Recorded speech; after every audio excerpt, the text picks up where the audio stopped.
Ketua Jokowi Mania, Andi Azwan, menilai langkah Roy Suryo dan rekan-rekannya yang mengajukan permohonan penghentian penyidikan terkait kasus tudingan ijazah palsu Presiden ke-7 RI Joko Widodo dilatar belakangi rasa iri.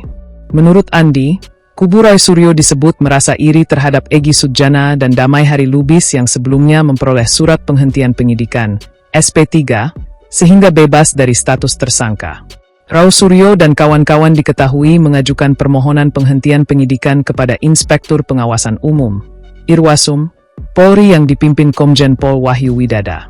Namun Rai menegaskan permohonan tersebut murni demi kepastian hukum dan bukan untuk meminta mekanisme restoratif justice seperti yang ditempuh Egy dan Damai. Andi berpandangan, langkah Roy Suryo CS justru menunjukkan sikap putus asa. Ia menilai permintaan SP3 tanpa menempuh mekanisme restoratif justice sebagaimana diatur dalam KUHP terkesan kontradiktif. Menurutnya, upaya tersebut juga dapat dibaca sebagai strategi mengulur waktu, buying time, dalam menghadapi proses hukum kasus tudingan ijazah palsu Jokowi. Andi bahkan menyebut manuver itu sebagai upaya menggiring opini publik. Ia menegaskan bahwa dalam perkara ini tidak akan ada ruang restoratif justice bagi Roy Suryo CS.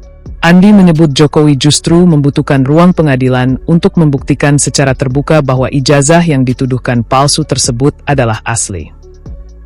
Di sisi lain, kuasa hukum Roy Suryo CS, Refli Harun, menjelaskan bahwa permohonan penghentian penyidikan diajukan setelah pihaknya mendapat pandangan dari mantan Wakapolri Komjen Pol, Purnawirawan, Oey Groseno dan mantan Ketua PP Muhammadiyah Din Syamsuddin. Refli memaparkan bahwa jika laporan polisi terhadap Egy dan Damai dicabut dalam satu nomor laporan yang sama, maka secara hukum perkara lainnya semestinya ikut gugur. Ia merujuk ketentuan KUHP pasal 24 yang menyatakan pencabutan laporan dapat berdampak pada gugurnya perkara, selama bukan karena alasan meninggal dunia. Berdasarkan argumentasi itu, kubu Roy Suryo menilai tidak ada lagi alasan untuk melanjutkan penyelidikan maupun penyidikan dalam perkara tersebut. Polemik ini memperlihatkan perang narasi yang kian terbuka antara kubu pendukung Jokowi dan pihak yang mengkritiknya. Di satu sisi, ada tudingan iri dan strategi mengulur waktu. Di sisi lain, ada klaim dasar hukum yang dianggap kuat untuk menghentikan proses penyidikan.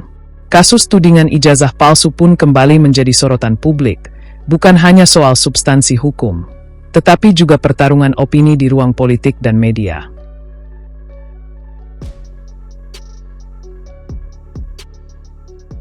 Download Tribun X sekarang, menghadirkan lokal menjadi Indonesia.